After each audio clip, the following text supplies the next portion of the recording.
آپ جس مراد کے لیے آئے ہو میں بھی مراد کے لیے آیا تھا، آپ جو تمنا لے کر کے خواہش لے کر کے آئے ہیں میں بھی آیا تھا۔ آپ نے پوچھا بتا خواہش اور تمنا مراد ہے کیا؟ تو کہا نابینا ہوں، روشنی نہیں، روشنی کے لیے آیا ہوں۔ آپ نے کہا بتا کتنا وقت ہوا؟ کہا 4-5 مہینے۔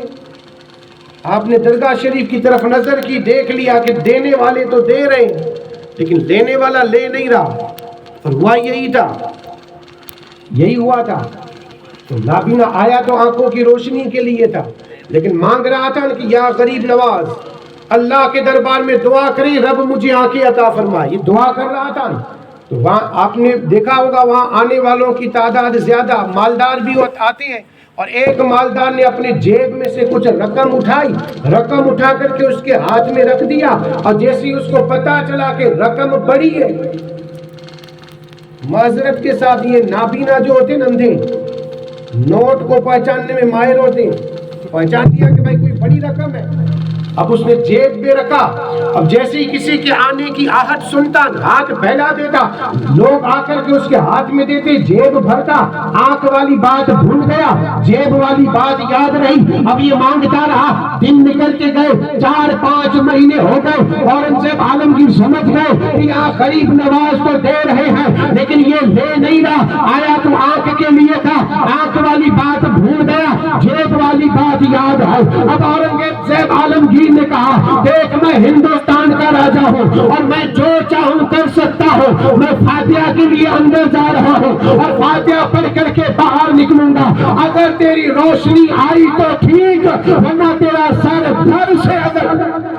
بادشاہ تھا جو چاہے کر سکتا تھا، گیا اندر۔ اب میں آپ سے پوچھنا یہ چاہتا ہوں کتنا وقت لگا ہوگا؟ ابھی تھوڑی دیر پہلے ہم بھی اندر گئے تھے، حاضری دینے کے لیے کتنا وقت لگا؟ بھائی ہم دنیا کی چاہت والے ہیں تو 15-20 منٹ، اور وہ رب کے ولی تھے تو 2 گھنٹے 3 گھنٹے، اس سے زیادہ جتنا بھی وقت لگا ہو 2 4 5 آدھا دن، اس سے زیادہ نہیں۔ گئے حاضری دینے کے لیے، حاضری دے کر کے واپس لوٹے، یہاں یہ تو ہاتھ پھیلائے ہوئے آنکھیں بند کر کے کہا یا معین الدین اب تو جان کے لالے پڑ گئے، آنکھ پر میں روشنی پہلے نہیں تھی، اب اگر روشنی عطا نہیں کی گئی تو یہ بادشاہ ہے جان لے لے گا، سر دھر سے الگ کر دے گا۔ اے معین الدین اب آپ رب کے دربار میں عریضہ رکھے اور میری دعا قبول کروا لے کہ اللہ میری دعا قبول کر لے۔ بادشاہ فاتحہ پڑھ کر کے باہر نکلا اور کہا آنکھ کھول، روشنی آئی تو ٹھیک ورنہ سر اڑا دوں گا۔ جیسے اس نے آنکھ کھولی، معین الدین کے صدقے میں رب نے روشنی دے دی۔ مل تو رہا ہے لیکن ہمیں بھائی اتنا ہمارے پاس وقت کہاں کے لینے کے لیے آئے، اسی لیے تو در بدر بھٹک رہے ہیں، کبھی یہاں تو کبھی وہاں، کبھی وہاں تو کبھی وہاں۔ دیکھیں مانے سب کو، میں منع نہیں کر رہا ہوں، سب کو مانے لیکن مضبوط کسی ایک در کو پکڑو۔ سب سے بڑا مضبوط در ہے مرشد کا۔ مرشد اگر شریعت کے خلاف عمل نہ کرتا ہو تو سب سے بڑا مضبوط در ہے ہمارے پیر اور مرشد کا، اسی کا در پکڑ کر کے رب ضرور عطا کرے گا۔ وہ لوگ ہماری طرح نہیں تھے، کون؟ جو مولانا روم کے پاس آئے تھے۔ ہم ہوتے تو کیا کرتے؟ یہ کہتے ہیں جانے دو یار، چلو بادشاہ کے پاس لشکر مانگ لیں گے، بادشاہ لشکر دے گا، بادشاہ ہماری حفاظت کر دے گا، لیکن قربان جاؤں انہوں نے ایسا نہیں کہا۔ مولانا روم نے جب کہا کہ لشکر منگواؤ، بادشاہ کے پاس جاؤ، لوگ وہیں کھڑے رہے، اور ظاہر سی بات ہے لوگ جب بستی میں واپس نہیں پہنچے، عورتوں کو پتا چلا، بچوں کو پتا چلا، جوانوں کو پتا چلا کہ ہمارے بڑے بڑے لوگ نہیں آئے، ایک ایک کر کے سارے لوگ آ گئے، سارے بستی والے آ گئے، شور زیادہ ہوا۔ مولانا روم پھر باہر نکلے اور باہر نکل کے کہا لوگوں اب تک تم یہاں کھڑے ہو، بتاؤ معاملہ کیا ہے؟ اب ہر ایک کے آنکھ میں آنسو ہے اور رو کر کے کہہ رہا ہے مولانا روم اگر اس لشکر سے کوئی بچا سکتا ہے تو وہ بادشاہ نہیں آپ ہے۔ یہ ہے پختہ ایمان، یہ ہے پکا ایمان۔ منع کر دے پھر بھی کہے کہ نہیں آپ ہی ہیں جو ہمیں بچا سکتے ہیں، آپ ہی ہیں جو رب سے دلوا سکتے ہیں۔ آپ نے کہا میں نے بادشاہ کی طرف بھیجا ہے اور تم یہاں، کہا یہ بادشاہ کا کام نہیں، بادشاہ تو بغداد میں بھی تھا، لشکر تو بغداد میں بھی تھا، ہتھیار تو وہاں بھی تھے، لیکن انہوں نے اینٹ سے اینٹ بچا دی ہے۔ اب اگر ہمیں کوئی بچا سکتا ہے تو وہ آپ۔ مولانا روم نے کہا کوئی بات نہیں، اب اگر اتنا ہی ایمان اور اتنا ہی پختہ ارادہ کر کے رکھا ہے کہ اگر بچاؤں گا تو میں، تو جاؤ تم اللہ کا نام لے کر کے اپنے گھروں میں رہو، تمہاری حفاظت کرنا میرا کام۔ یہ ولی کی ایک نشانی ہے، لوگ آئیں گے روتے ہوئے، جائیں گے ہنستے ہوئے، یہ ولی کی ایک نشانی ہے، یعنی آئیں گے تب روتے ہوئے اور جائیں گے تب ہنستے ہوئے۔ تاریخ اور ہسٹری پڑھ کر کے دیکھیں، اور ہم نے اپنی نظروں سے دیکھا ہے، مفتی اعظم کچھ کے پاس لوگ آتے تھے تو آنکھ میں آنسو لے کر کے، اور جاتے ہیں تو ہم نے اس کو مسکراتے ہوئے، ہنستے ہوئے جاتے ہوئے دیکھا۔ پتہ یہ چلا ولی کی نشانی یہ ہے کہ روتے ہوئے آئے تو اسے ہنستے ہوئے بھیجے۔ روتے ہوئے تو آؤ، آنکھ میں آنسو لے کر کے آؤ، پھر دیکھ ہنستے ہوئے تجھے بھیجیں گے۔ شرط ایک ہے، ایمان مضبوط ہونا چاہیے۔ مولانا روم نے ان کو گھر بھیج دیا، آپ آئے حجرے میں، جھوپڑی میں، آپ نے اٹھایا کیا؟ تلوار، بندوق، مسلح، تسبیح اور لوٹا، یہ تین چیزیں اٹھائی۔ مسلح کیوں اٹھایا؟ نماز پڑھنے کے لیے۔ تسبیح کیوں اٹھائی؟ اللہ کا ذکر کرنے کے لیے۔ اور لوٹا کیوں اٹھایا؟ تو پانی بھر کر کے رکھنا ہے وضو کے لیے۔ بس یہ تین چیزیں اٹھائی، دروازہ بند کیا، آ گئے میدان میں جہاں وہ لشکر بیٹھا ہوا تھا، تھوڑی دور جا کر کے آپ نے نماز پڑھنی شروع کر دی۔ تاتاریوں کے لشکر میں سے کسی کی نظر پڑی تو سپہ سالار سے کہنے لگا کہ دیکھ ذرا کوئی بستی میں سے نکلا ہے، بستی میں سے کوئی آیا ہے، چل اسے ہی اگر اجازت دے تو اسی جا کر کے کہیں کہ بستی والوں کو یا تو بس ہمارے اپنے آپ کو ہمارے قبضے میں کر لیں، ہمارے حوالے کر دیں، یا پھر ہم سے مقابلہ کریں۔ سپہ سالار نے کہا جا کر کے اسے پوچھ بستی والے کہاں ہے۔ آیا ایک، آ کر کے کہنے لگا تو مولانا روم نے کہا کہ بستی والوں کی طرف سے میں اکیلا آیا ہوں، میں اکیلا آیا، باقی کوئی نہیں، جو کچھ کرنا ہے مجھ سے، بات بھی کرنی ہو تو مجھ سے، جھگڑا بھی کرنا ہو تو مجھ سے، لڑائی بھی کرنی ہو تو مجھ سے، جنگ بھی کرنی ہو تو مجھ سے۔ بستی والوں میں سے، اب یہ تو مذاق سمجھ کر کے گیا، سوچا بھائی سنگل باڈی جسے کہا جائے، ہوا کا جھونکا لگے اور انسان اڑ جائے ایسا بدن والا، اور یہ کہے کہ میں لڑنے کے لیے آیا ہوں، جو کرنا ہے مجھ سے، تو مذاق تو اڑائیں گے۔ مذاق اڑاتا ہوا گیا سپہ سالار کے پاس اور کہنے لگا وہ تو یہ کہہ رہا ہے کہ بستی والوں کی طرف سے میں آیا ہوں، جنگ بھی کرنی ہے تو مجھ سے کرو۔ سپہ سالار نے کہا کوئی بات نہیں، ابھی ایک نشان باز کو بلاتا ہوں۔ نشان باز کو بلایا، تیر کا نشان لگوایا اور کہا کہ دیکھ تیر جو ہے سینے میں لگنا چاہیے، سینے میں، تاکہ میں بھی لوگوں کو بتاؤں کہ وہ جو اپنے آپ کو لشکر سمجھ رہا تھا، میں نے اس کے سینے میں تیر ڈلوا دیا ہے۔ نشان باز کو بلا کر کے تیر کا نشان مولانا روم کے سینے کا لگوایا۔ اب یہ تیر کمان سے نکلا، ہوا فضا کو چیرتا ہوا مولانا روم کے سینے کے قریب پہنچا ہے۔ تیر سینے میں نہیں زمین میں پیوست ہوا، زمین میں گیا، زمین میں۔ سپہ سالار نے دیکھا، سوچا ہو سکتا ہے کہ بڑا انسان ہے، ضعیف بڑھا انسان ہے، ہو سکتا ہے تیر مارنے والے کے ہاتھ تھوڑے کانپ گئے ہوں۔